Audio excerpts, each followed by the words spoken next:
Why are there so many shows starring Muppets and dozens of movies too?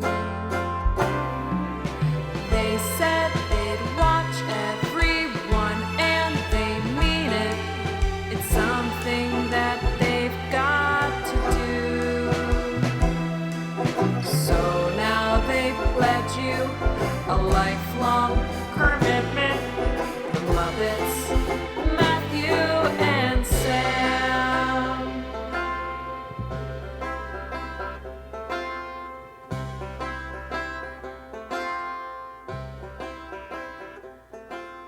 Welcome to Commitment, the podcast where two friends have vowed to watch all things Muppets. I'm Matthew Gatos.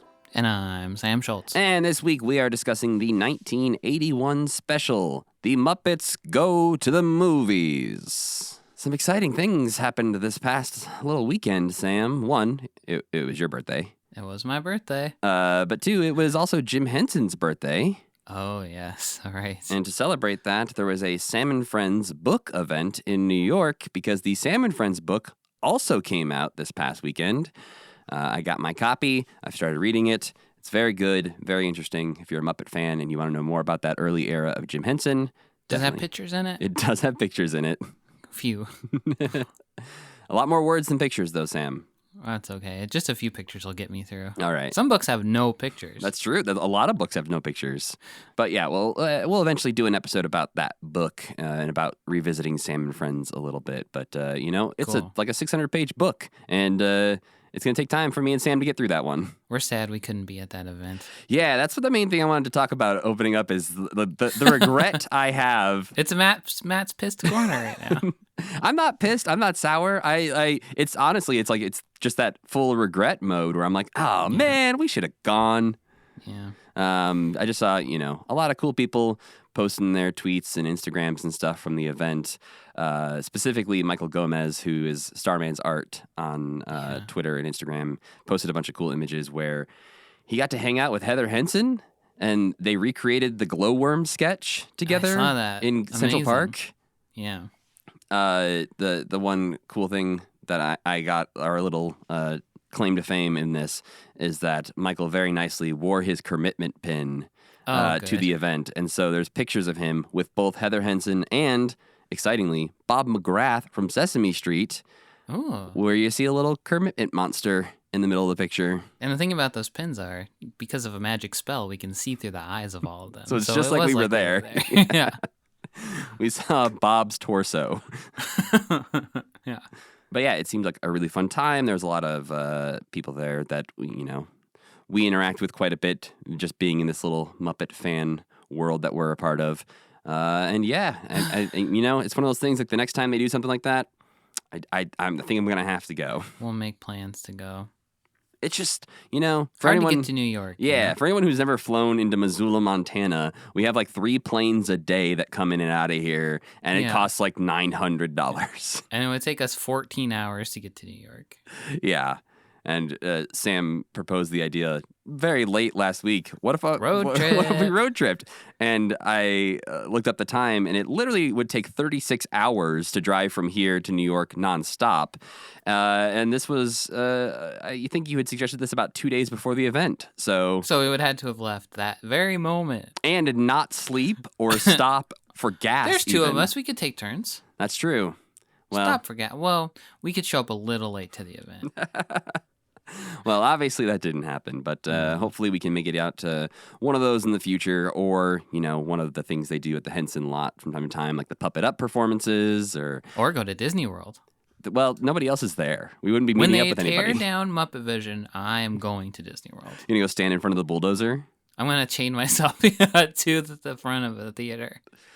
You can't say things like that, Sam. We gotta keep Muppet Vision alive. I know, but it's time. Its days are numbered. Unless the Muppets get extremely popular from the Muppets Mayhem, which could happen, then it will live. But I mean, as it stands, I don't know. I'd be very curious I don't have this information in front of me, but I'd like to find a list of like oldest attractions currently open at Walt Disney World to see how many of them haven't been renovated in the same amount of time that like Muppet Vision 3D hasn't been changed or updated, because I know a lot of them Or get changed. dusted. It's so dusty. It's like very dusty in there. But yeah, it is, you know, at this point, like over 30 years old. So yeah, it's any Disney attraction that's that old, that's not like one of the classic small world type attractions. Yeah. There's always a chance that it goes away, but fingers crossed that they don't get rid of it anytime soon. It doesn't rank on the top 10 oldest. All right. They're tearing down Dino Land USA, though. That's my favorite part of Disney World. Really? Yeah, I love Dino Land USA. Dino Land's, I mean, pretty good. I don't have a problem with Dino Land, but what are they replacing it with? Do you know? Either Animalopolis. What's that movie called? Zootopia? Yeah. Either Zootopia or Moana. Oh, interesting. Do you like Zootopia? I thought it was okay. That's kind of where I'm at. I liked it Yeah. enough, but I feel like they're planning so much of like the future of Disney parks around Zootopia, and I'm like, really? That movie came out a long time ago.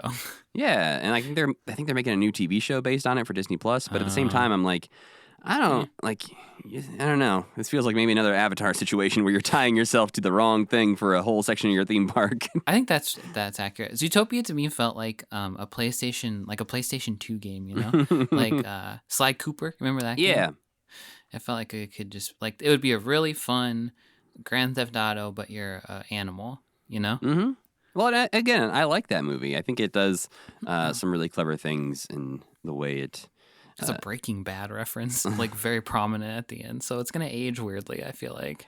Yeah, but I don't know. I feel like what it's trying to say and like the metaphor wrapped into like the whole species thing of it is interesting. But yeah, I think it's not one of like my favorite Disney movies ever. And Zootopia Land would just be like a city, and there's a dog man.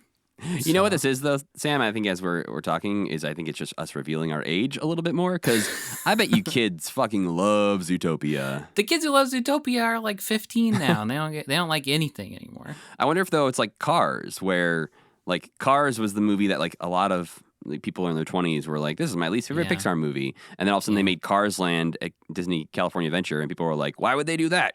Cars is a dumb movie. That's and then. True. Cars Land is better than any of the movies and also really cool. Well, and it also turns out that, you know, why they did that is because kids love Cars, both the movie and the toy of Cars. And so they were really smart in the fact that, like, Cars is still, like, the number one highest selling toy from Pixar movies. So when I see those cars, like, at Target, when you, like, go to the Hot Wheels section and they have the cars from Cars, I'm always if I was a kid, I would be obsessed with those. I know I Exactly. You see they got a new like Batman Cars show coming out? I saw that. It's not like actually tied together, but it is the Batmobile has Cars eyes now. Pretty much, yes. Right? Basically. Yeah. Batgirl's motorcycle and the Batmobile hanging out with Cars eyes. And they're like alive and they talk, and it seems like they were just like, what if Cars? I did. It was one of the few times I've clicked on an ad on Twitter. Like, what the fuck is this? Okay, if you insist. Anyway, Muppets Go to the Movies. What was that, Sam?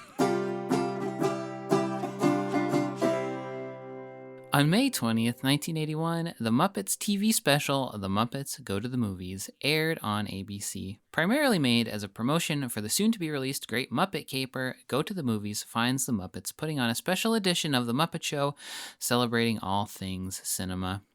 The special is mostly skits spoofing films, such as Gonzo, Scooter, and Link playing an oafish version of the Three Musketeers, Miss Piggy as Dorothy in a Wizard of Oz medley, Fozzie in a Frankenstein sequel titled The Nephew of Frankenstein, Sam the Eagle translating a classy art film, and Kermit starring in a World War II-based romance epic. Dudley Moore and Lily Tomlin are also there to add some real star power to the whole ordeal. And there's also a very light backstage plot where Lily Tomlin's in love with Kermit for like one scene. The show ends in a very The Muppet Show is over type of way, with the whole cast singing We'll Meet Again as the viewer pans out of the Muppet Theater, seeing the facade of the building for the very first time. And then as the credits play, the Muppets all exit the backstage door, and Kermit locks up for what would be, in reality, the very last time. Lily Tomlin we've seen before on SNL with the Gorch characters and on Sesame Street as her character Edith Ann, and in 1981 she had pretty recently starred in what would be her most enduring hit, 9 to 5, so she was indeed a pretty huge star at this point. And Dudley Moore, we've also seen before. He had his very own episode of The Muppet Show in season 4. Is that right? Yes. And in 1981, his biggest film, Arthur, was about to be released. So he was about to be a giant star. I think like win an Oscar or something like that. Well, he was already a big star. But right, but he was about to be a huge star. Yes. And that was it, basically. I love that movie. I've never seen it. Oh, I think... But every time I read about Dudley Moore, I'm like, I should probably see this movie. It has not aged incredibly well in some ways, unsurprising for a comedy from the early 80s. But I think Dudley Moore is hilarious in it, and I really enjoy that movie. I even kind of like the sequel, which is, I think, not a thing anyone says. About that in particular, or about any sequel? About that sequel specifically. Okay. It sort of is one of those sequels where people go, there was a sequel to that? But I bought it on a Blu-ray, like 2-pack. And so I was like, oh, I guess I own this. I should watch this. Did you see the one with... I did. The Russell Brand one? Yeah. Yeah, that one was a bummer. Man. As a fan of... when they were trying to make Russell Brand happen. So this was kind of this was the last thing they filmed on the Muppet Show set. That's what the internet says, is that this is the last thing they filmed on the Muppet Show sets because they had already finished season 5 of the Muppet Show, and then they decided to make this. Which was still airing. Yes. Right? Okay. Yes, because we still have 2 more episodes to talk about. But yeah, this aired on ABC on May 20th, 1981, and on ITV in England on July 10th, 1981. And that's because Great Muppet Caper was released on June 26th in the U.S. and July 30th in the U.K. So they were lining it up to be like, hey, timing it up good. Just a few weeks before you go see our new movie, how about we give you a little taste? Yeah, which is what they did with Muppets Go Hollywood. Is that what it was called? Yeah. Yeah, so, this makes sense. I like this version better than the Muppets Go Hollywood of like a thing. Oh, I'm the opposite. Oh, interesting. Okay, well, why don't we go ahead and rate this thing, Sam? What'd you give this out of 5 stars? I gave it 3.5 stars. Interesting. I think I had to give it like 4 or 4.5. I really like this. I wanted to like it more. Apparently, at the time, in the Hollywood Reporter, Gail Williams reviewed it and said, "The Muppets Go to the Movies is a Klieg light among this TV season's generally dim variety specials. This presentation..." What's a Klieg light? It's the big spotlights they put out for like a movie thing. This one? Yeah. Yeah. Womp, womp, womp. Yeah. Okay. It says, "This presentation has everything an enjoyable variety special needs to shine." And said, "Deft staging and technical execution once again create the illusion that the Muppets are breathing beings moving at will in any direction they please." Okay, well, calm down. But also, I will agree that I liked the higher production value. I thought all the sets were great. It was like they went through a ton of very expensive looking sets, and it moved very quickly. So yeah, I agree with Gail. Was that her name? Yes. I agree with Gail on that one. But yeah, what I liked about this is that it does feel like an extension of the Muppet Show. It feels like a bigger budget version. It feels like they're sort of focused in on this idea of movie parodies.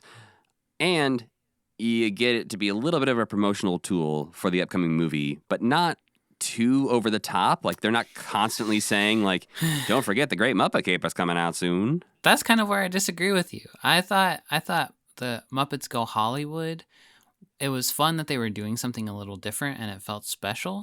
This one feels a little bit like, well, we have this set, we have a movie coming out. I guess we better make a commercial for our movie. Interesting. And it to me felt like it was over your head because they played a lot of boring clips from the Great Muppet Caper. And it just felt kind of crass, I guess, to me. Wow. Even though Muppets Go Hollywood literally is supposed to be crass. This felt more crass to me. I was gonna say, I think Muppets Go Hollywood feels more crass to me because it's like, look at all the celebrities we're friends with. Yeah, but they had really famous people, so it was kind of exciting, And there was the live stage play aspect of Muppets Go Hollywood, which was also exciting. I did not dislike this, and I thought I feel conflicted because it made my wish come true of there being more skits in the Muppet Show.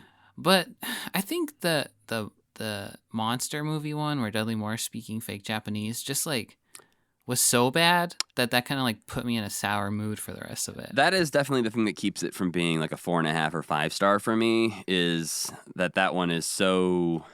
one, it doesn't fit well with the rest of the thing, but No. the obvious problem is that Dudley Moore is not actually speaking Japanese, and he's Right. pretending to speak even Japanese. beyond the offensive, like, that's horrible. Yeah. But even beyond that, it's not very good. No, and I think that's, a problem I think we kind of had with Dudley Moore when he was on the Muppet Show was a little bit of like, this guy thinks he's hilarious. And sometimes he is. And other times he thinks he's hilarious, and that's enough for him. But the special opens up with the 20th Century Frog opening logo, and Jerry Nelson kicks in as our narrator saying, this is the television event of the decade. I did like all the fake production company logos. I thought those were really cool. I liked some of them. Some of them just felt mean to be mean. There's one that's the Columbia film logo with Piggy standing there with a torch above her head, and it just says cholesterol. Yeah, it just says cholesterol. That's not even really a joke. It's not a play on words. It's just like, Those words don't sound particularly close to each other. No, not at all. I did like during the opening, they showed some reviews already from some fake news reporters, one of which was Gags Beasley, Fozzie's joke writer, who said, one of the TV programs ever made. I see that joke on Twitter a lot. And, it's like one of the movies ever made. I see that every I wonder if this can't be where that originated. No. I can't imagine. This is the source for Twitter humor. Maybe. It's the source for the plot of The English Patient. What?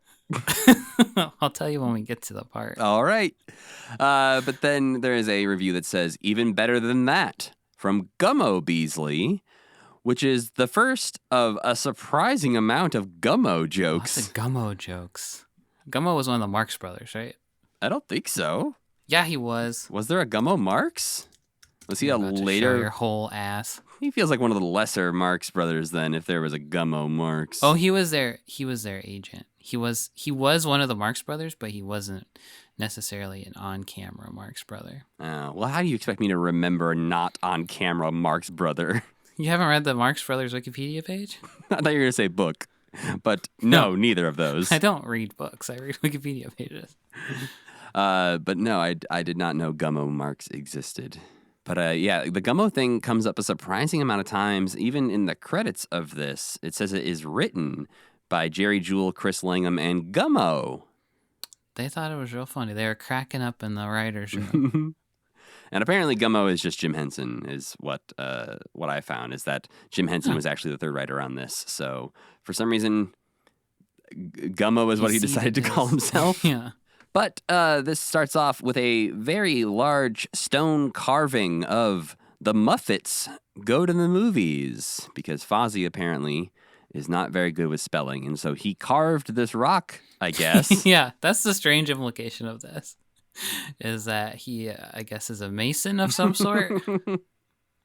But this looks exactly like the Sex and Violence carved stone that Crazy Harry blows up at the beginning of that special. And that special also has this very familiar Jerry Nelson announcer voice at the beginning of it. But the one thing I thought was interesting is that I just happened to be starting to read the Sam and Friends book this week. This feels like it could be a reference to something that comes up a few times in the Sam and Friends book, is that back in the day, in the 50s, early on, many people would spell Muppets wrong when they were covering stories about the Muppets. And one of those misspellings was Muffets. And so I feel like it's one of those things that's just like stuck with Jim, is all of the times people would call his Muppets the wrong name. Yeah. But yeah, this was, I watched this and then like a day later read about somebody calling them the Muffets and was like, well, okay, I guess Jim either held a grudge or was calling them out or something. You think he's being a bit, in this whole special, you think he's being a bit like, he's reflecting back on his days, because this is kind of like the closing of a chapter for him? Maybe, yeah. I think that makes sense, because it is a lot of the doing sort of the best of what the Muppet Show was capable of, and know, like, okay, this thing's ending, and we're moving on, and we're going to make some movies now. And I think that would make a lot of sense. But the one thing I will say against this special at the very beginning is that the entire concept is just sort of based on the fact that Kermit says they want to. To make a movie-based special? Is that what you mean? Yeah, he's like, we like watching movies so much we want to recreate them. And because they made a movie also. Yeah, it just feels like a weaker concept for such a high concept special. Yes, I agree with that completely. I think it needed a backstage plot of some sort. Yeah, like you mentioned, there is the very brief mention of a backstage plot where Lily Tomlin wants to confess her love for Kermit, and Kermit's Yeah. about to confess his love back to her, but then Piggy walks up, and that goes nowhere. Yep, and they never even bring it up again. There is a moment in this that we'll get to near the end of our discussion that makes me believe that they are actually a couple. At the very, very end? Okay. But first, we have the opening number of this special is "Hey, a Movie." The one of the songs from the Great Muppet Caper, but this is not just the clip from the Great Muppet Caper. This is them performing the song for this special with a bunch of random Muppets joining in the fray. We've got Angus McGonagall in the mix. We've got Jerry from Jerry and the Atrics, along with the babies and the White Rabbit from the Alice in Wonderland episode. Oh, yeah, there he It's is. a very weird mix of Muppets. I love this song. It's a great song, and I like that they didn't use the same version from Great Muppet Caper and just lip sync me to too. that. That they actually recorded a different version for the special. I guess it's worth noting this version that we watched on YouTube. You can go watch it. It's like 50 minutes long. The commercials are not included, unfortunately. But That would have been fun. this is apparently the international airing version, which I only know because Muppet Wiki has a notes section that says some changes were made to the special for the international airings. And all of those changes that are listed out are things that are present in the copy that we watched on YouTube. So apparently this is the international version, which it seems like they fixed some things. So it's probably good that we watched that version. And they had to add a little bit of stuff for time, probably, I guess, because there's less commercials. Maybe. Or whatever. But none of the stuff that they added feels like it was added in a UK spot, useless clip kind of way. It all feels like it's adding. This part's so bad. Why is this part so bad? Yeah. There's none of that. Yeah, none of it jumped out at me as like, well, this must be a UK exclusive. Yeah. One thing that happens throughout this special that I really enjoy is that they let some of the other Muppets introduce the sketches because they're introducing their favorite movies, which is a little suspect at times of what these Muppets' favorite movies are. But I like the concept that Kermit is not the star of this thing. Yeah. It's not Kermit Light exactly, but like he's not the main character of basically any of the sketches until the very end. And it's nice to. It's like Scooter heavy too. I like how Scooter heavy. It's Scooter and Gonzo heavy. Like I feel like Yeah. everyone really gets to shine in this in a way that they don't always get to on the Muppet Show, which is maybe a sign that we're going to be leaving some Muppets behind fairly soon as we move into the movies and other specials and stuff, because some of these Muppets sort of stay with the Muppet Show and we don't really see them again. Poor Link Hogthrob. He really gets the shaft more than almost anybody else, I feel like. Well, speaking of Link, the opening sketch in this is Fozzie's favorite movie, The Three Musketeers. No, not by. I don't buy that at all. It's not even a comedy. like they should have done a Marx Brothers thing, and they could have had Gummo. Yeah. But they open up this Three Musketeers sketch by saying that it's set in 1796, which is interesting because the original Three Musketeers is set in like the mid 1600s. So the whole idea of the Three Musketeers really has to do with their time period. With and that one specific period of time, yep. But in this, Link is here. We have Scooter, Gonzo, and Link playing the Three Musketeers, and Link is playing Gummo, the Musketeer. But we get a lot of personality from Gonzo and Scooter in this one, who are both fully committed to the parts they are playing. And Link is just the biggest dum-dum who ever dum-dummed. Yeah, but it's fine. He's cute. Yeah, but he feels like he's more stupid than we've ever seen him. His stupidity level has been increasing through the seasons. And he's pretty dumb on Pigs in Space, but he is like genuinely like Beauregard level dumb at this point. Well, he can't even like connect words together. And I understand that like they're saying complicated words, but he's gotten karate chopped too many times. He's all scrambled. But I love this trio. It's an interesting trio. It's like a different kind of. This is like great. The Muppet Christmas Carol Gonzo, I feel like too. He's a bit more of the straight man. And setting other people up for jokes, and a little bit more of like a guy, just a regular guy. Well, and it's interesting to have people who, Scooter and Gonzo, who have both been sort of the foils of different sketches throughout the years. Yeah. Being the straight guys in the story and having Link be their like comedic foil here. And they get to be the normal ones in a sketch. It weirdly reminds me, we just watched Bottle Rocket, the Wes Anderson movie, last night. And it reminded me a little bit of that sort of group of people where it's like, no one here is super competent, but some are clearly more competent than others. Yeah, and one's a big dummy who's going to ruin it. Exactly. And so I'm just saying I want to see a Wes Anderson Bottle Rocket remake with Scooter, Link, and Gonzo. That would be good. I like that idea. Wes Anderson would make a great Muppet movie, wouldn't he? I bet. That'd be amazing. Let's write him up. Get on that, Wes. Yeah. We'll write him a letter and say, hey, we know you're probably very busy with your next film that might actually make money. But what if you made a Muppet movie? That would make money. Come on. You know yeah. That'd make more money than I Love Dogs. Or whatever it was called. You're close, but not at the same time. What was it called? Oh, I Love Dogs. Right. Yeah, I think you're mixing up Must Love Dogs and Isle of Dogs. Yeah, I think you might be right. Oh, okay, so but also this Three Musketeers thing is a skit. And you know what? There should have been more skits like this on the Muppet Show. They sing a little song for a second. It reminded me of the when Superman guy was on and he was doing Shakespeare. Yes. Which is one of my favorite skits on the Muppet Show. Yeah, and I think, again, we're seeing Gonzo commit to this so hard that it always seems like he truly believes he has like earned his way to the stage through auditioning, and he is the best actor on the Muppet Show in his eyes. And sometimes he is. Yeah. But this ends with Link riding the chandelier through a very large glass window and landing backstage at the Muppet Theater, right on top of Miss Piggy.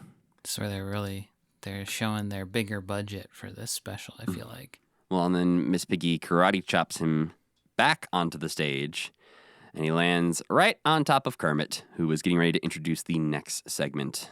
Oh boy, is he. The next segment is what Kermit calls a UFO movie.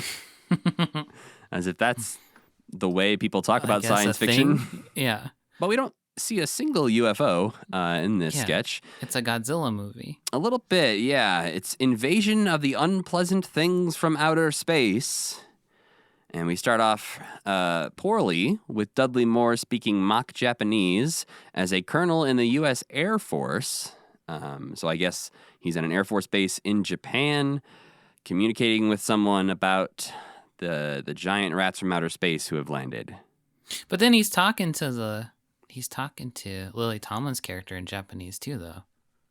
Yeah, it's a little confusing. Supposed to be a Japanese guy? No, because he changes into like English at the end. Oh, right. I forgot about that. And he's playing a colonel in the U.S. Air Force. So I think he's just speaking Japanese because they're based in Japan. Yeah. Okay. Or more realistically, he's speaking Japanese because the writers of the sketch said, hey, wouldn't it be funny? Well, that would be funny if he spoke Japanese. Yeah. But yes, Lily Tomlin plays his assistant, Miss Trenton, who comes in and is, there's not a lot to say about this positively. No. But basically, giant rats are outside the window. They are invading apparently from outer space. And in this moment where he thinks he is going to die, he starts to confess his love for his assistant, Miss Trenton, in mock Japanese. And even though it seemed like at the beginning of the sketch she was understanding what he was saying, I guess she was just reading the subtitles. Because she could read the subtitles. Yeah, and so she was understanding what he was saying through reading the subtitles, but now he's starting to talk too fast, and so she can't keep up as the subtitles are scrolling across the screen. There's a weird moment where the rats just leave. During that, they were bored by Dudley Moore's performance, or they were so offended they decided to walk out. And so he turns to Lily Tomlin and asks, like, what? Where'd they go? And she says, how should I know? I was reading. Or at least that's what the screen says, she says. Because she speaks Japanese, is what I will say. Yeah. And I say that because, to me, initially, it sounded like she was actually trying to speak Japanese. Right. It sounded closer to real words as opposed to, like, Dudley Moore's grunts that he was essentially doing. But I put it out there to Twitter to ask them, is Lily Tomlin actually speaking Japanese in this? And if so, what is she saying? The response we got is that it sounds like she could be saying, but the pronunciation is so American, it's hard to tell. But it sounds like she's saying, goodbye, is it? All right, then. Oh, dear. Yeah. So that's about probably the closest we have to what she's saying. Somebody else agreed with that person. So, yeah. Clearly, maybe actually learn some Japanese words, but not necessarily saying them correctly. This one made me think maybe there shouldn't be more skits on the Muppet Show. Yeah, no, this to me felt like from a different kind of variety show. Yeah. This did not feel like it was from the Muppet Show. Because you know what? There are barely any Muppets in it. Yeah, there's just two large rats outside the window who don't really get to do anything. And then Janice is here to introduce her favorite movie, which is apparently The Wizard of Oz. I don't buy this one either. I didn't buy this one either. It's too normie for her. I think so too. It's kind of trippy though, so maybe she is like smoking some weed, you know? She probably syncs it up to the Pink Floyd album. That kind of makes sense. That's the only time she's ever watched this, though. That's what she thinks. Yeah. She's like, wait a minute, where was Pink Floyd? At the end of the skit, she's like, what the fuck was that? I just have to imagine, at this point, David Lynch had been like making movies. I feel like Janice and Floyd might be getting stoned and watching some David Lynch movies instead. Maybe those are too much of a bummer for them, though. They don't seem like people who watch a lot of movies to me. They're too busy band practicing. Well, maybe this was Janice's favorite movie as a little girl. As a child, sure. Well, but she comes out in a great tuxedo, sounding more Valley Girl than she ever has. Yeah. Well, she's getting more lines in a row than she normally does. That is I guess true. in Vet's Hospital, she usually gets a few, but she's usually bouncing off of somebody else. Here, she's at least she has a whole monologue. She's monologuing, yeah. But we cut to Piggy and Foo-Foo, the puppet for now, performing Somewhere Over the Rainbow. Pretty standard performance. Does it turn into the real dog? Yeah. You missed that, huh? That's how good that puppet is. It's for such a short amount of time. It's like, what was even the point of bringing the dog in that day? You're not wrong. But Rolf interrupts what is a pretty straightforward performance to come out and let Piggy know, hey, you're in black and white. Did you know? And apparently Rolf had never seen The Wizard of Oz because he doesn't understand the concept at play here. But he does yell at the TV watching public, don't adjust your set, folks. But yeah, then Piggy sets Foo-Foo down and walks away. Out of frame goes Foo-Foo. And then suddenly Piggy walks back over there. And guess what? Real dog is there now sitting in the basket. But then immediately... For literally 3 seconds. Yeah. And then just runs away. And then the puppet comes back. Yeah. So I don't really know why they chose to use Foo-Foo in this particular instance. Foo-Foo didn't do anything interesting. It actually seemed like Foo-Foo may have like messed up her part because she wanders off. But regardless, both Foo-Foos are there. Sure. Rolf comes in and says, cue the color. And then we get to see Scooter the Scarecrow singing If I Only Had a Brain, Gonzo the Tin Man singing If I Only Had a Heart, and Fozzie the Cowardly Lion singing the other one. The Noive. What does he need? Courage. Yeah, If I Only Had the Nerve. The Noive. I think The Wizard of Oz is so overdone, but I liked this a lot. I get kind of cringed out by The Wizard of Oz for some reason. Why is that? I don't know. It just seems so like, if somebody told me like, oh, Wizard of Oz is my favorite movie, I'd be like, okay, that's embarrassing for you. You own many commemorative plates. It's such an easy thing to have as your favorite movie for exactly that reason. I think it had a weird time in the 90s where it sort of like, for some reason, had this resurgence where it did get commodified in a weird way. I think if somebody told me that now, I wouldn't be quite as weirded out. But it was like if a really young person said that, it would be like, oh, that's interesting. Tell me more. But then if like your mom said it, you'd be like, obviously, of course it's every mom's favorite movie. Oh, do you also like Gone with the Wind, Mom? But it's interesting because 24 years later, the Muppets will do The Muppets Wizard of Oz, where Fozzie and Gonzo once again get to play the role of Cowardly Lion and Tin Thing. But Scooter will be replaced by Kermit as the Scarecrow. Obviously. And Piggy He had to have known that was coming. is replaced by Ashanti. Yeah, that one's a little more out of left field. Yeah, you didn't necessarily see that one coming back in 1981. Is Piggy the Wicked Witch in that? Yeah. Or the Good Witch? Yeah. Is she both? Good question. I haven't watched that in a very long time, but she's at least the bad witch. Oh, yeah, Shanti was barely alive when this came out. You couldn't have seen that coming. Yeah, she's both. I don't know why I knew that. I've never seen that movie. You never seen that? There's a point in that movie where I think Piggy karate chops someone, and I think Rizzo says something like, "You just got witch slapped." Oh no. Yeah. This is what we're in for in the 2000s. Yeah. Witch slapped jokes. Yep. That doesn't seem like it's too far above them in Muppet Show days, even though. You think? If the term bitch slap maybe didn't exist in 1980, but if it did, I think that they would at least propose the joke, maybe. Well, next we have a Dudley Moore segment, The Fool of the Roman Empire, which Gonzo introduces as the colossal widescreen Roman epic. And I was a little disappointed they didn't actually do a fake widescreen effect. They didn't even try. No. But he introduces this, again, he says these are his kind of, favorite movies because lions attack innocent people, slaves suffer public humiliation, and gladiators fight to the death.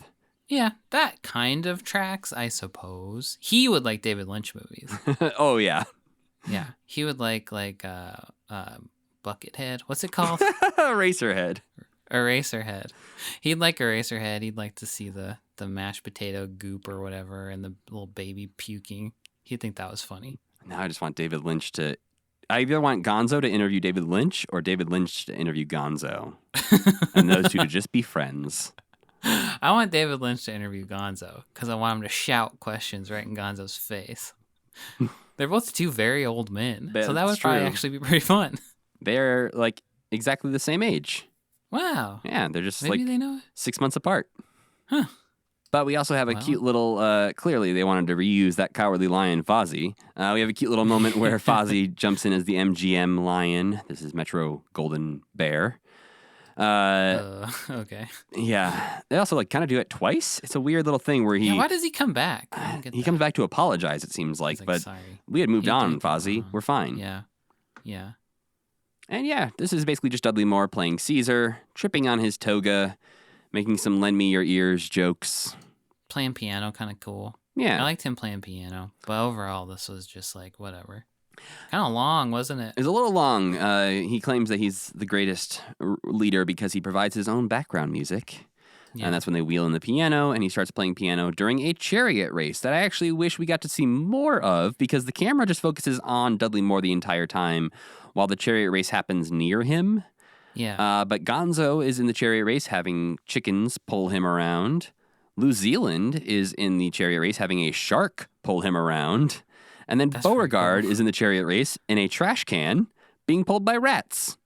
Yeah, this is fun. It's like a bit of a wacky races type of situation. A little bit, yeah. And there's a big old crash at the end. But yes, it is a little long, and I just wish we got to see more of the Muppet side of this instead of the Dudley Moore playing piano side of this. Yeah. But he's good at playing piano, you know? Yeah. I'm not going to fault him for that. I do like when he says, though he sees her and he says, my salads will take over the world. I also did like the, when he says, lend me your ears, one of the pigs or somebody is like, what'd you do with the ones we lent you last week? What is a charioteer? He said, I put him on my chariot because it's a chariot. Is that just somebody who drives a chariot? Yeah. It's not a very good joke. No. Yeah. It's not a word anybody's used since 10 BC. Yeah. Oh, that charioteers joke. But yeah, this is clearly sort of inspired by the Ben-Hur sort of movies. It's not a direct parody of anything. The Muppets like some shitty movies, huh? Boring. What should they like instead? I don't know. David Lynch movies. Now I'm just thinking about that. I mean, we get a very weird, good Ingmar Bergman parody later on. So I think that's my favorite part of the whole thing. But before we get to that, we have a backstage segment with Rizzo, who seems pretty fully realized here. Yeah. This feels like Rizzo to me, aside from the fact that he's too naked. He's very naked. He just got a hat on. Yeah. A bit lewd. But his personality and movement and everything feels very much like the Rizzo we come to know and love. And he wants to do a classy top hat type number. And Kermit says, no, we've already done a number like that in the movie The Great Muppet Caper. Here it is, kids. Cut to a clip. So we get to see the Miss Piggy number the first time from The Great Muppet Caper.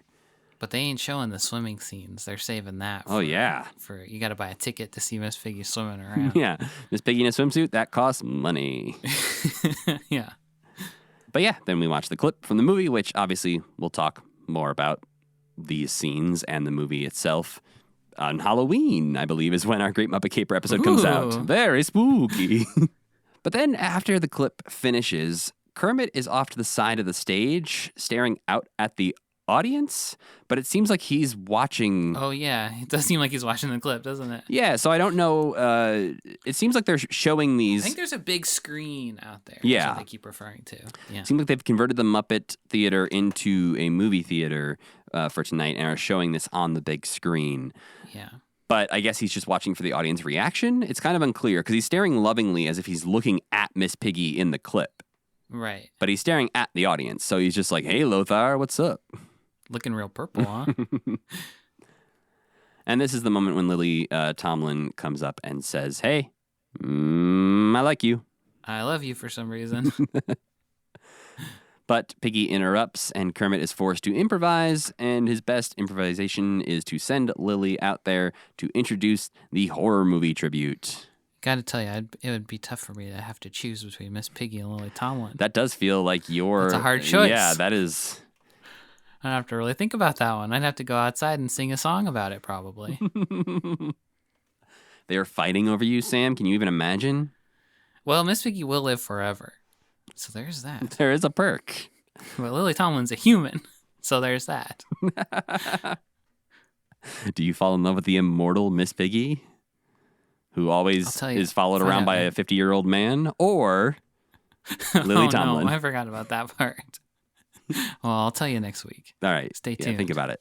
But Lily Tomlin comes out to introduce the horror movie tribute, but says that she's not really a big fan of horror movies because they have the cheap lighting effects and unbelievable monsters. And as she's putting down the horror movies, we have Frackles and Lunch Encounter Monster and some devils creeping into the frame to tear down Lily Tomlin. I feel like we haven't seen monsters creeping around like that in a while. No, they kind of made them nice. We haven't seen them being a threat since I feel like they just kind of walk around the background. They're like, hey, what do you want for lunch?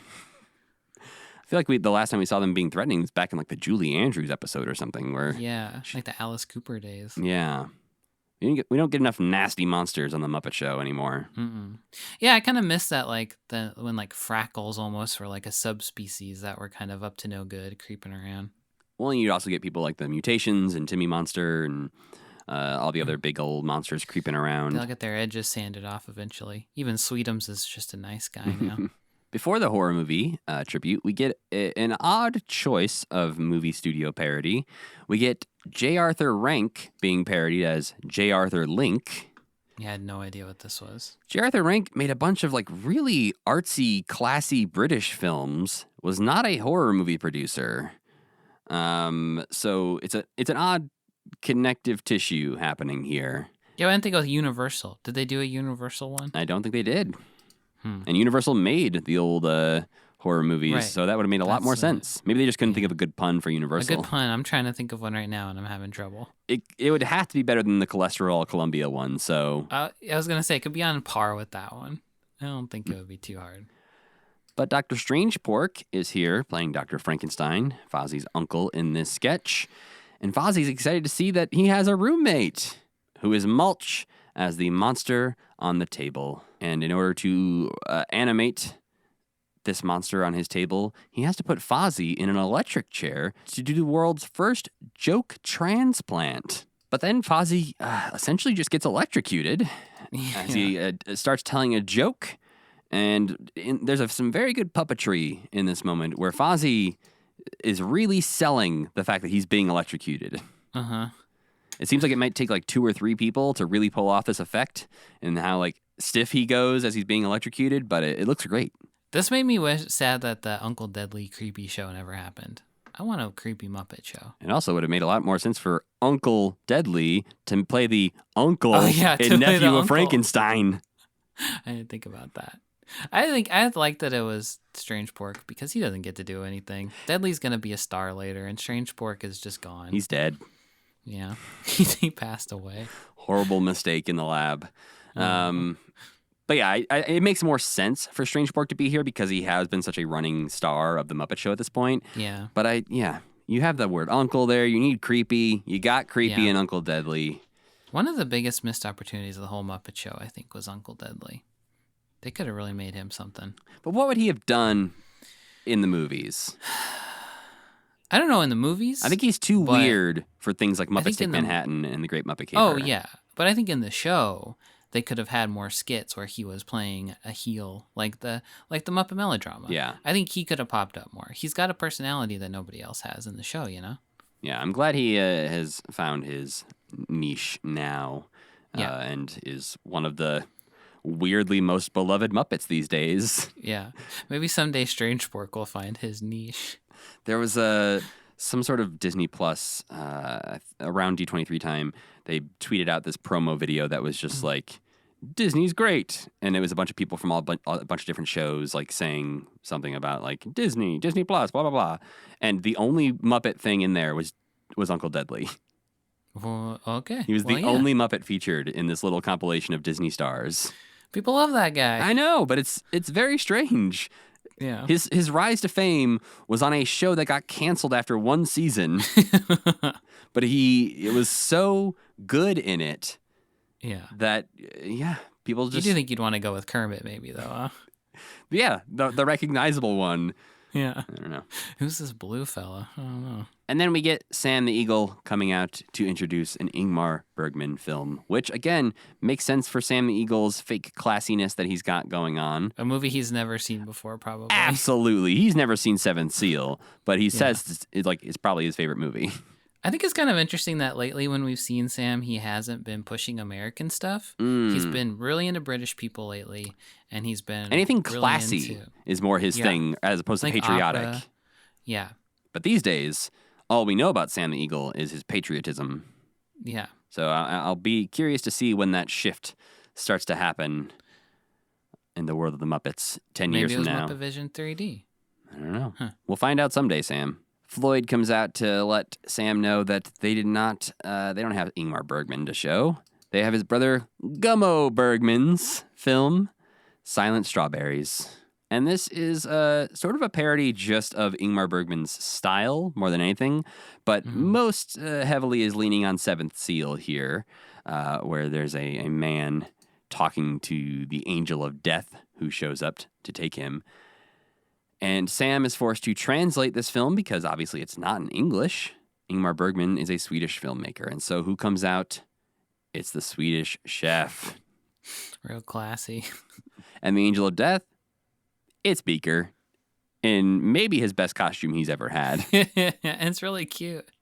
I want that action figure. I want a black and white Beaker as the Angel of Death action figure. Yeah. But maybe this is too obscure to earn an action figure. Just dressed like Death with beautiful fairy wings on. Mm-hmm. And this is, I feel like, a good use of we need to translate for these characters who we can't understand. This is like a skit that could be easily like repeated multiple times. I feel like it could have been like a running Muppet Show gag almost. I feel like they flirt with this kind of thing where like Sam is trying to explain something classy and then the Muppets ruin it. Like when he did the germs. It seemed like such a rich avenue, but they didn't really ever explore it. I wonder if Sam's use just kind of dipped the more famous Miss Piggy became. Yeah. That maybe they were like, okay, Fozzie and Sam are going to be Frank Oz's two big characters, and then Miss Piggy took off, and they're like, Sam who? But then Olaf the Frog interrupts the film, along with Fozzie, who we don't get a Swedish name for. But they're both speaking mock Swedish as well here. Kermit, unsurprisingly, sounds exactly like the Swedish chef. And then something about Fozzie's Swedish sounds a little bit more real to me. Again, similar to Lily Tomlin's attempt at Japanese. I don't think he's actually speaking Swedish here, but his fake Swedish sounds more like a real attempt to speak Swedish than the normal Swedish chef style mock Swedish. Jim, who allegedly practiced for hours and hours to speak mock Swedish perfectly. I mean, he kind of nails it, so. Yeah. But yes, Fozzie tells a joke in mock Swedish, and then they all start singing Hooray for Hollywood as Sam gets angry. And then we get what's not a movie parody, but it's actually just a little musical number backstage with Floyd and Janice singing Act Naturally because... This, I guess, feels like it could have been the British... The UK spot, yeah. Yeah. They're singing They're Gonna Put Me in the Movies. Well, I'm curious what you thought of this. I mean, I thought it was cute, I guess. Yeah. I was curious because you did not enjoy their singing in the Paul Simon episode. I like them usually. I like when they sing Blackbird, I like that. When they've sung other stuff, that was the only time I didn't like them. Okay. Was in the Paul Simon one. I thought it was their dynamic that maybe you weren't a fan of. But also, Gonzo did the song and did it way better. Remember that? When he was singing with himself in the mirror? Mm-hmm. It kind of pales in comparison to that one. Yeah, it's a very different performance. I do like it a lot in this because I think it breaks up the sort of the rhythm a little bit, that they were on this tear of like parody, and just sort of like... and after this, it gets back to that rhythm, and I really checked out after this point. Because it's just like, okay, that happened. But yeah, you're right. This is something different to like focus your brain on. Yeah, if this entire thing had just been the movie parody sketches, it really would have, I don't know, I would have started to gloss over a little bit because at a certain point you're just like, yeah, I get it. It's like the last one, but a little different. Yeah, different movie, but some wacky's going to happen. And speaking of that exact kind of thing, Dudley Moore now comes out to talk so much about how he loves French films and very classy films, and he loves them so much that he asked the Muppets to leave them alone and do a Western instead. So we get a sketch here called Small in the Saddle, where we just have a sheriff and his deputy on some horses chasing after some bandits who are riding cows, and the bandits and the cows are all wearing bandanas on their face, which I thought was a cute addition. I got up and wandered away when this one was happening.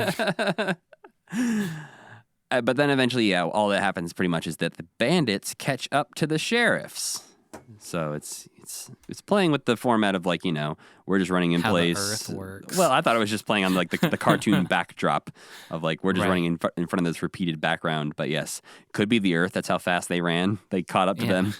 But afterwards, Waldorf turns into a cow who licks Statler quite aggressively. He turns into a cow? That's what happened? He is a cow after that. Like we don't see him turn into the cow, but he is a cow with Waldorf's voice. Okay. And then he licks Statler's face real hard. Sure. Why? Great question. Then something that is extremely brief, but I enjoyed a lot, is that we're going to do a Tarzan and Jane number featuring Lily Tomlin playing Jane. She comes in, she's ready to start, and we hear the perfect yell coming from off screen as Gonzo as Tarzan swings into the scene. And I just love that they didn't give away that Gonzo was going to be Tarzan at all. Like, you could see Link or somebody like that being Tarzan, and it would make some sense. But the moment you hear that yell and him swinging into frame, you're like, yes, good, perfect choice. Yeah, and this one is short because the moment Jane, Lily Tomlin, realizes that Gonzo is Gonzo, she is done with this idea. Yuck, this is disgusting. And she pulls on his vine and shoots him into the air. I think this was maybe my favorite part of the whole thing. The Tarzan and Jane thing? Yeah. It's very good. I think the closing act is actually my favorite part of the entire thing. But we'll get there. First, we have to promote this movie, The Great Muppet Caper, again, because it's time for Bo backstage talking with Kermit, saying that it's time to do his tribute to the Hollywood stuntman, which is a weak transition from both Kermit and Bo here. And then Bo says, the part of the movie where I did that real car driving? And yes, that means they are going to show off the clip where Bo is playing the taxi driver in The Great Muppet Caper, driving Kermit, Gonzi. It's a terrible mishmash of Fozzie and Gonzo. Ew. They just mash them together like Kermit and Fozzie's dad. We are Gonzi. We are Gonzi. Waku waku. But no, Beauregard is driving the taxi for Kermit, Gonzo, and Fozzie into the Happiness Hotel. And this is where they really make it clear that they're showing it in a theater to the audience because they show the audience's reaction. Yeah. Which was apparently one of the international additions that they added in. So they also realized, hey, this ain't making no sense. we gotta include the audience in this.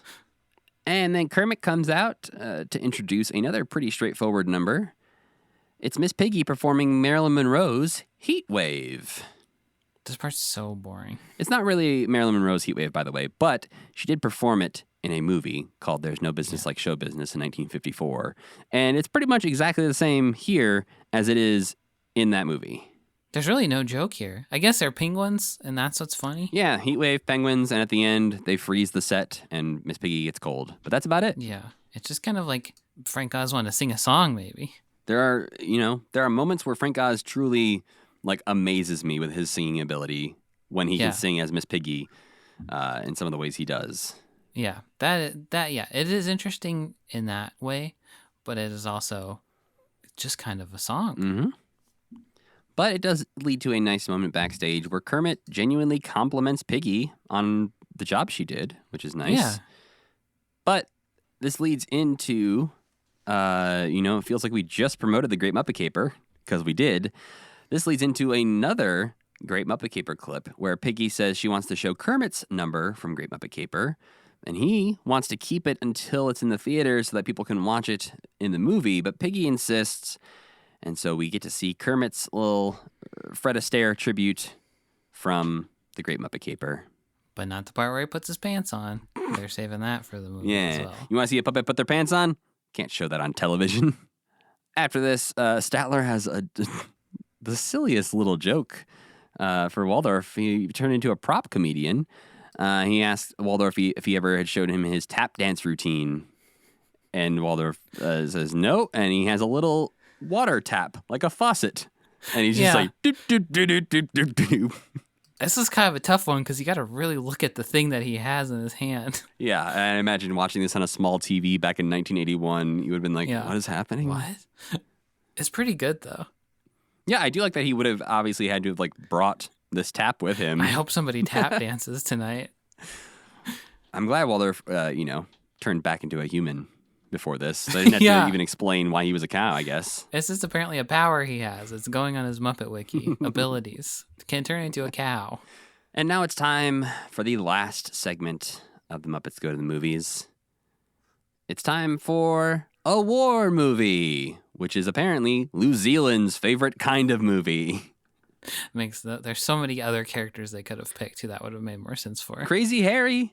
Yeah, he's just right there.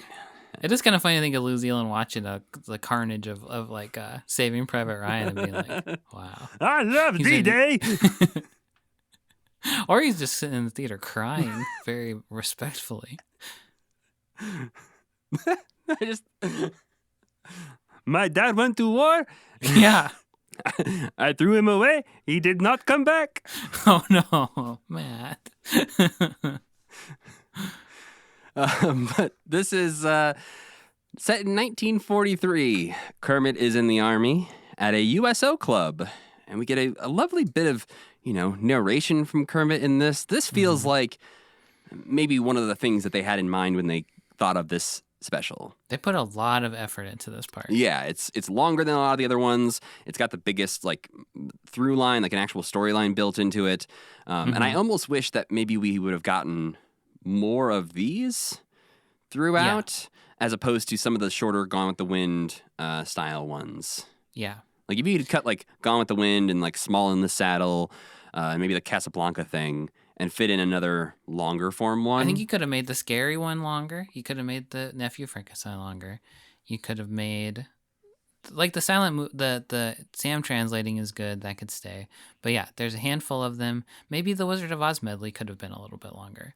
You know what this felt like? I'm just realizing this is an episode of SNL where there's some music breaks in the middle. It's a sort of reset how you're feeling about things, and then there's some of those longer sketches with more of a story. But then you have on SNL, you have some of those really brief things where it feels like they had an idea for a joke, and they didn't really have an idea for a sketch, and they were like, all right, how do we get there as quickly as possible, and then just get out and move on? Yeah. And I feel like that's what some of these feel like. Mm-hmm. But this one is Kermit saying, "We were a long way from Pearl Harbor and a long way to D-Day."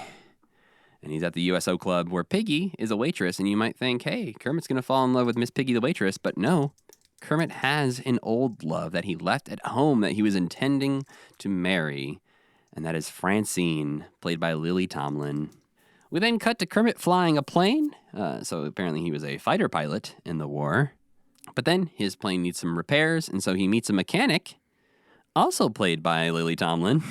Kermit's quite fickle in this. You know, Sam, basically Kermit's strategy is, if there's a lady who looks like Lily Tomlin, I'm interested. That's true. He does have a moment, though, where he goes, gee, a lady mechanic. Come on, Kermit.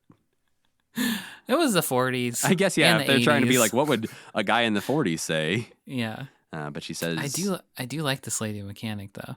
Well, yeah, it leads to one of the greatest visuals we've ever seen from the Muppets, because this is Gloria the Grease Monkey-ess, as she calls herself, and Gloria is clearly very into Kermit, and he says he wants to buy her a root beer, and... Which really gets her going. Yeah, and she decides, you know what, we're going to dance right here, and she takes the Kermit puppet and I guess dances, if you want to call it dancing. She does like a swing dance kind of thing.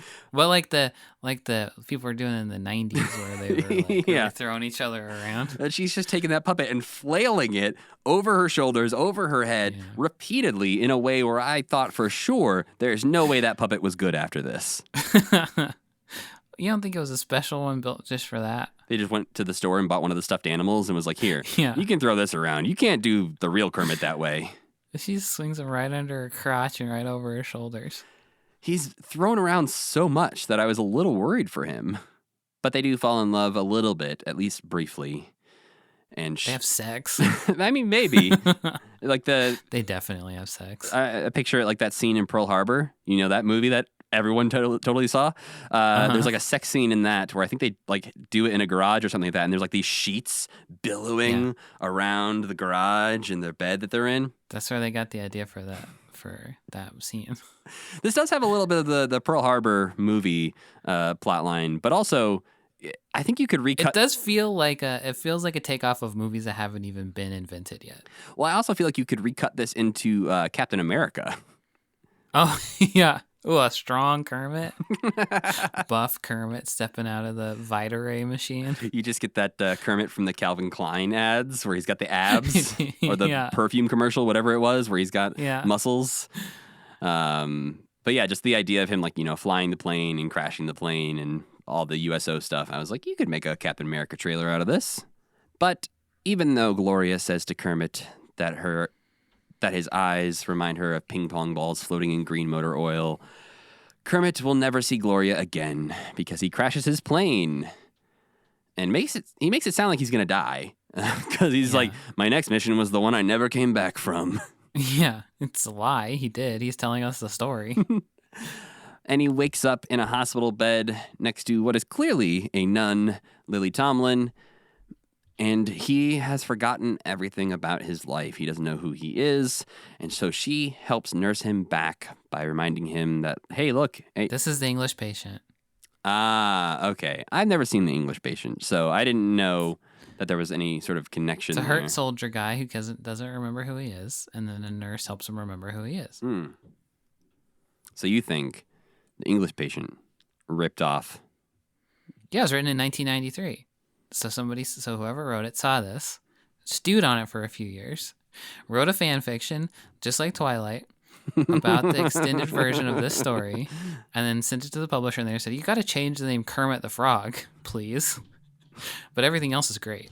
So then find and replace Kermit the Frog with whatever the English Patient guy's name is. Al Missy. Yep, you got a movie. But yes, Kermit for some reason does not realize that she's a nun, even though I thought it was pretty clear. She's wearing a habit. Yeah, she got the nun hat on. Then, you know, they start singing We'll Meet Again, just like the end of Dr. Strangelove. Oh, that's why this is familiar. I couldn't remember why I knew there was a movie that ended this way. Yeah, it's Dr. Strangelove. Ends with this song. Thankfully, this is a bit more of a happy ending to a movie. Kind of. The Muppet Show's ending. Yeah, but spoiler alert, we got a lot more Muppets coming up, Sam. Yeah, but this was it for them, you know? They didn't know. I mean, they're teasing their next movie. I think they know something's up. Oh, yeah, I guess you're right. But this is the moment where we pull back to reveal the outside of the Muppet Theater. We have the Muppets packing up to leave for the night. Kermit's trying to get everyone out so that he can lock the doors. And there are some very important details that happen in this scene. 1, Piggy says, "We should go, dear." And Kermit doesn't bat an eye. Yeah. He says, "Yes, I know. I just have to lock up." And more importantly, to the lore. I know what you're gonna say, and I have the perfect thing to parry that away. All right. But go ahead. Well, here we go then. I think the most important detail in here is that Piggy says, "Will you walk me to the tube? I love to walk to the tube." Now look, you piece of shit. Okay, finish your sentence. I mean, they're clearly in England. They took a train somewhere in the train episode to in the Philadelphia area. You think they took a train under the ocean? Did they say that they took a train from the Muppet Theater to where they were? Yes. Do they? Statler and Waldorf say that they bought train tickets to the place where they are watching the Muppet Show.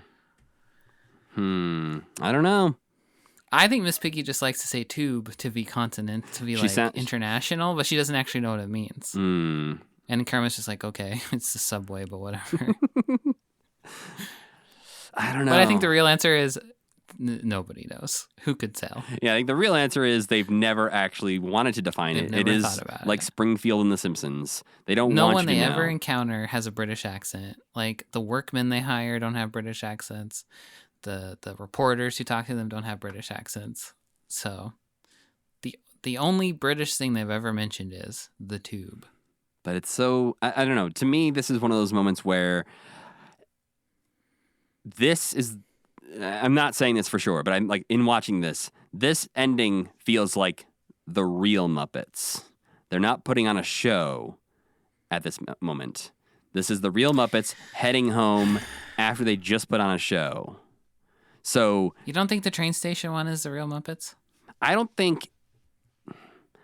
I'm not going to say 100% I believe this. Kermit gets run over by a train. But I think the idea that you could pitch, if you are somebody who believes that they are in England, they are riding the tube home, you could say that anything that happens in that theater is fiction. Okay. Because we know the audience and the cameras are watching what happens backstage. Backstage, sure. So the entire thing is the performance, not just what's happening on stage for the audience. So not my stance on it, but I appreciate. But I don't even know that it's my stance. I'm just saying, like, if you want to argue, there's a case to be made. Yeah, that why would they say they were in Philadelphia? They bought train tickets here. I think that's all an act. I think they weren't obviously in a real train station. That was part of the gig. Statler and Waldorf are in on it. They all live in England. I happen to think Kermit lives on Sesame Street for real. So I think he has to live in New York. I do actually. I prefer the theory that this is their job, that they're coming to work together to put on the stage version of the Muppet Show that is sometimes maybe on TV, and that the backstage antics are the real Muppets interacting. Yeah. I'm just saying it's inconsistent enough that you can argue any side of this. I think that's the approach future movies will take, like the Muppets 2011 movie. Mm-hmm. Yeah, but then that sets the theater in a completely wrong place. Yeah, that's on Hollywood Boulevard. It can't be in L.A. It snowed there once. It can't be in L.A. Yeah, when the roof got taken off, it snowed. Yeah. Maybe it's just a Truman Show situation where the Muppets are inside of a giant dome. I mean, it literally is a Truman Show. It's the TV. But I think the Muppets maybe don't know that they're in a Truman Show. They know that there's cameras filming the show, but they don't know there's cameras backstage. Yes. But that does it for the Muppets Go to the Movies, a special that I'm very happy we got a chance to watch. It feels like something that could have easily been lost to time. It seems very lucky that it's on YouTube still after all this time. Yeah, because it essentially is just a longer episode of The Muppet Show with a lot of, I assume, copyrighted material that would not be allowed on Disney+. Yeah, the whole Wizard of Oz thing would be excised. That seems like the main one to me that would probably keep it from that, because we saw that they cut the Wizard of Oz bit. Oh no, we saw that Alice in Wonderland. Yeah, we saw that the Wizard of Oz thing is probably what kept the Alice in Wonderland episode from being on Disney+. Right. So yeah, I would encourage people to go check this out. If you're feeling like you want to watch some more Muppet Show after you finish watching the Muppet Show on Disney Plus, head on over to YouTube and type in the Muppets Go to the Movies. Maybe that's my problem. I don't feel like I need to watch more Muppet Show, and this is the Muppet Show. I do like the ending. I do like to see the theater. I do like that it feels like they are saying goodbye to the Muppet Show. I think it's kind of a good send-off for the whole thing, but I've had my fill.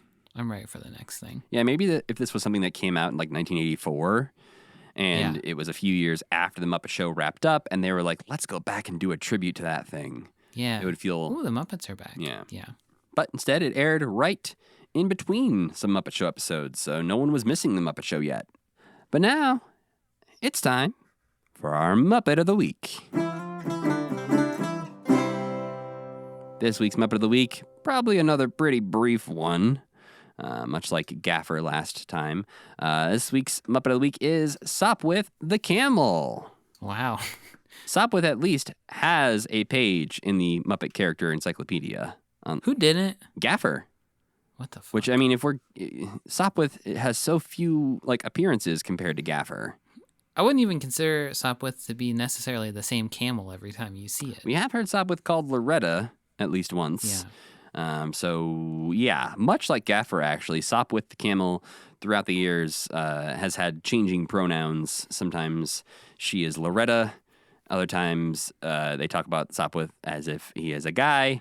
So I don't think Sopwith is not a consistent camel. I think a lot of these other Muppets that through the years, through Muppet fandoms, through the character encyclopedias, through Muppet wikis have gotten names like Lunch Encounter Monster, etc.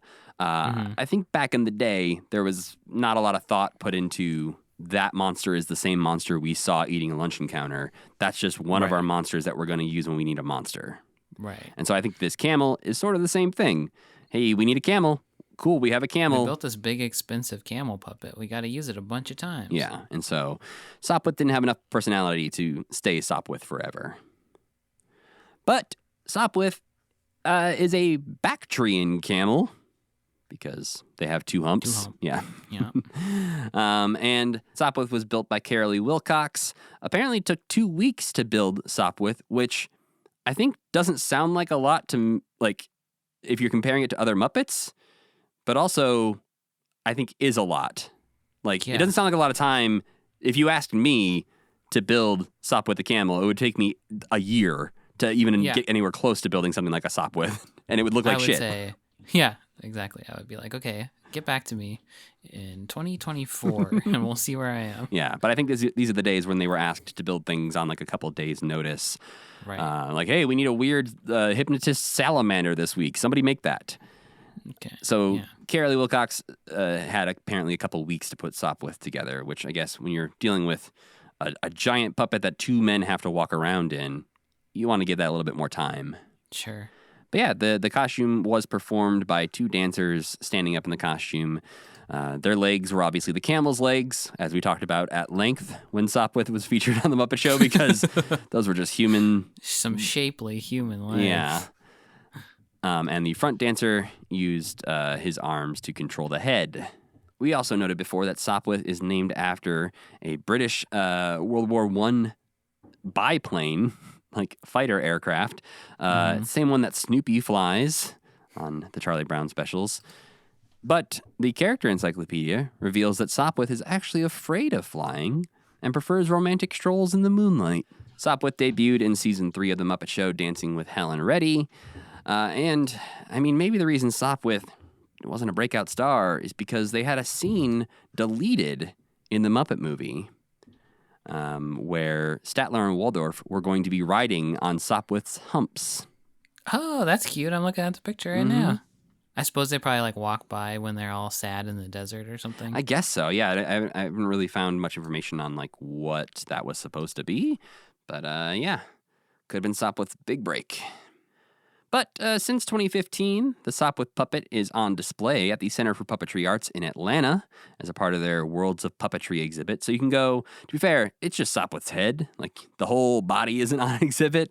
But you can go see Sopwith's head sticking out of a closet door there. Cool. And for some reason, like I said, Sopwith does have a character encyclopedia page, which was surprising to me. But it says in the character encyclopedia that while most Bactrian camels live in Asia, Sopwith has a condo in Arizona, which he shares with his girlfriend, whom he met on camelmatch.com. Hey, Sam, how about you head on over to camelmatch.com for me? Oh, dear.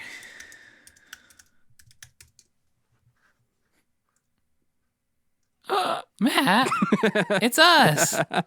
Guess what URL was available? So I wonder if anyone will ever do this. I hope they do. Just naturally, not people who hear this. Yeah, I was going to say, I assume the people who are listening to this will be curious and go check out camelmatch.com to see what it redirects to now. But I am also hoping that maybe 1 or 2 people a year will check it out from the library, the Muppet character, whatever, encyclopedia, and be like, oh, let's try that website. I thought for sure it was going to be porn on that. I think that was my fear the first time I typed it in as well. But then I was like, oh, it's nothing. Perfect. This is terrific. Yeah, there's something baked in my brain where if I see a URL in fiction, I have to try and see if it's real. And if it's not real, that seems so risky. I see if I can buy it. But yeah, unfortunately, that is all the information we have about Sopwith the Camel. Thankfully, it led us to camelmatch.com. But what would you rate Sopwith the Camel, Sam? Man, there's something about him I don't really like that much. I'm not interested in Sopwith. Yeah. I would give him a 5. I also said 5 because I completely agree with you that something about Sopwith just isn't really... Who cares? Yeah. Just didn't click for me, which I think makes sense of why their head is now just in a puppetry museum. It is a good puppet. I'm glad they got some use out of it, but whatever.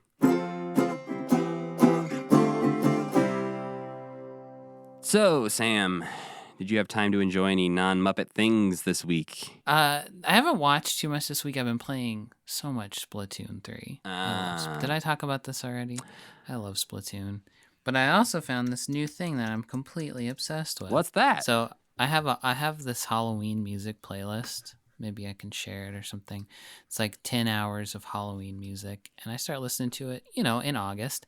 And I was listening. I found a new album for it called Dracula's Greatest Hits. Ooh. And I was listening to it and I was like, this is actually really good. These like songs are too funny and good compared to how shitty the rest of the songs on this playlist are. There's like Bobby Boris Pickett Monster Mash stuff, which is good. Everything else is pretty bad. But then I was listening to this, I was like, whoa, this guy's actually saying funny jokes. So I was like, who is this? And it's Gene Moss and Fred Rice. And I looked them up and they did this show in the 60s on local LA television. So they were, do you know Roger Ramjet? Have you ever heard of that cartoon? It sounds familiar. They were like cartoon writers, but then they had their own local TV show called Shrimpenstein on LA television. Like, not local access, but just on like one of the affiliates. And there's three episodes of Shrimpenstein on YouTube, which might be the only 3 episodes that exist anywhere. And it's basically Pee-wee's Playhouse. It's like a puppet show. The puppet Shrimpenstein is a teeny little Frankenstein monster. And then there's like a mad doctor and then a bunch of other like wacky monster puppets. And some of the jokes are kind of off color because it's 1965 or whatever. Yeah. Nothing too horrible, but there are a few. But it was very charming, and I watched all 3 very quickly, and then was sad. And then, but if I was alive back then, you could join the Shrimpenstein Monster Fan Club, and for $1, you'd get like a record and a Shrimpenstein doll, and like a little like club card. And this Shrimpenstein doll, if you look him up, I want him so freaking bad, but I can't find any for sale. But that was what I got obsessed with at like 1:00 in the morning on Thursday night because I had just went down a rabbit hole. So if you like puppets and Pee-wee's Playhouse and Halloween time, Shrimpenstein, perfect. This man also has a Muppet Wiki page, Sam. Yeah, because he is on Sesame Street. Yeah, he was in the test show, I believe, that we watched of Sesame Street, where there is a thing that I don't think we enjoyed that much. It was the Man from Alphabet sketch. Yeah, he worked with there were other things that those Man from Alphabet people did together, other shows, and he worked with, Yeah. But yeah, interesting. The Shrimpenstein doll is very, very good. It's so cute. Shrimpenstein. Anyway. Everyone should just Google the word Shrimpenstein. He's so freaking Look cute. at him. He was made because while this doctor was making his Frankenstein, he accidentally dropped jelly beans in the machine he was using, and he came out as just a little guy. He looks kind of like Batboy. Yeah, he does. He looks like Ratfink. I don't know if you know Ratfink. Yeah. It's just very like that 60s style of monster drawing that I really like. Yeah, like I wouldn't be surprised if, Rob Zombie has a song called Shrimpenstein. The sequel to Dragula. That's what it's called. The full title is Shrimpenstein, the sequel to Dragula. Don't give Rob Zombie an idea to make a Shrimpenstein movie, please. I'm not going to live through his Monsters movie. You mean that you didn't like the look of that trailer, Sam? No. The XXX porn parody of the Monsters? No, I did not like that. Well, it comes out in just a couple days, Sam, so you'll have a chance to watch it. I don't know if I'll be able to resist. Well, anyway, hopefully it's short. What have you been up to? I watched so much this week, Sam, because it's like the fall TV season, so everything is coming back. And so I watched Abbott Elementary. I watched Bake Off. I've watched Welcome to Wrexham. I'm watching Kim's Convenience for the first time. I'm watching a whole lot of TV this week, Sam. There's not new Kim's Convenience, right? No, I've never seen it, so I'm just catching up on that. That one guy got too famous. They're not getting him back. But yeah, mostly, watched Bake Off. Obviously, that's what you do when Bake Off comes on Netflix. I've been watching Welcome to Wrexham, which is about Ryan Reynolds and Rob McElhenney buying Wrexham Football Club in Wales. Our old friend John Green was just on an episode, and some of our coworkers worked on that episode. Yeah, that's crazy. Yeah, they did a crash course within an episode of Welcome to Wrexham about Wales, and the crash course team actually worked on it. It's fun. The headlines, there were some headlines going around about that show because he has a Ryan Reynolds has like a colonoscopy, and the headlines are funny because it says Ryan Reynolds and his actor friend. Well, that's what the whole joke is throughout the whole series, and even in the crash course thing that John did, is they constantly refer to Ryan Reynolds' friend Rob because he's a lot less famous than Ryan Reynolds. I mean, he's still pretty famous, though. Yeah, but as he says in Welcome to Wrexham, he's TV famous. He's not movie famous. And so he talks about how he had the idea to buy a football club and realized he only had TV money. He didn't have movie money or gin money or cellular plan. Mint Mobile money. But yeah, Abbott Elementary came back, so I watched the first episode of that.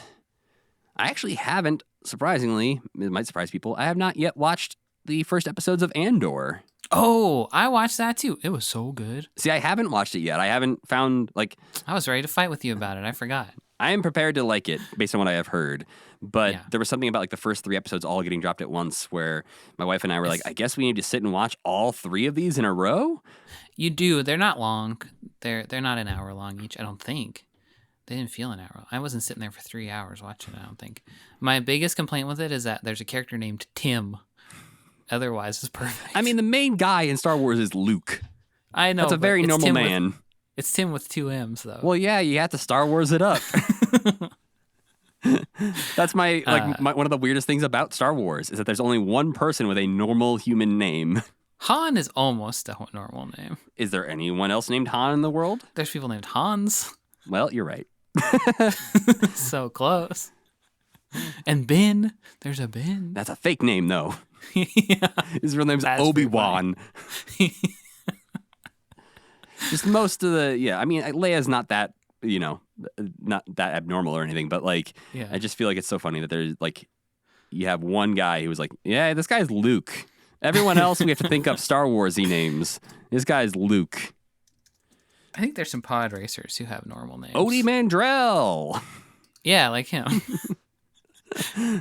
Isn't there a pod racer named Ben? Oh, man, I'm just trying to think back to that scene where Greg Proops is just yelling a bunch of names. And I think it's even longer in the updated cuts that they've put out. So he says even more names. Ben Ben Quadranero. Yeah. So there are people named Ben for real. I bet Ben got the name Ben from like a poster he saw when he was on Tatooine the first time. He's like, Ben Quadranero. That guy seems pretty cool. And Ord Pedrovia. Dud Bolt. These are all real names, Matt. I'm going to name my child Dud Bolt just to show you what for. Well, anyways, yeah, that's what I watched. I haven't surprisingly watched the one Star Wars thing that came out this week, which... We'll talk about it next week. Yeah, I will definitely have watched it by then. So before we go, we need to let you know what we'll be watching next time. And it's happening, folks. Next week, we are finishing up our run of episodes about The Muppet Show. As we discuss the last 2 episodes of The Muppet Show that aired in New York on May 30th and June 8th, 1981, featuring guests Senior Wences and Melissa Manchester. Who's Melissa I don't know. Okay. Going out with a bang, huh? Maybe at the time. But that is not all we are watching, because we are also going to discuss some of the promos that they would record to promote The Muppet Show. There's a lovely compilation of some of them on YouTube, so we'll be checking that out because there's some really good Frank and Jim improv in those. Throughout the whole run of the series, or? Yeah. Okay. And because it aired right between these last 2 episodes of The Muppet Show, we'll also be discussing an episode of Mr. Rogers' Neighborhood, where a certain 8-foot-tall yellow canary stops by for a visit. That's fun. Yeah, so 2 episodes of The Muppet Show, some Muppet promos, and an episode of Mr. Rogers' Neighborhood. But yeah, both episodes of The Muppet Show are on Disney+. You can find the Mr. Rogers' Neighborhood episode at mrrogers.org. If you just... Do they have all the episodes on there? I don't think so, but they at least have the Big Bird one. At least. Okay. And you can find the compilation of Muppet Show promos on YouTube. It's just called The Muppet Show Promo Compilation. Great. Yeah, uploaded by Blue Frog TV. So go check those out as well. But before we get out of here, we should thank our friend Tuna for making the music for this podcast and Cassie Wilson for singing our theme song. Don't forget, you can head on over to camelmatch.com to pick up a Commitment logo enamel pin and check out our brand new Patreon page. You can also email us at mail@commitment.com if you have any questions or links to secret, unseen Muppet things that the internet may be hiding from us. You can follow this podcast on Twitter at CommitmentPod, where every week we tweet out the links to the things we watch to let you know, and also just, retweet cool Muppet things we find. So, today I found out there's some cool Fraggle Rock action figures coming out soon in 2023. Oh. So that's the kind of thing you can expect from our Muppets Twitter account. But you can follow me online at Matthew Gatos. And I'm Sam Schultz. And as always, keep believing. Keep pretending.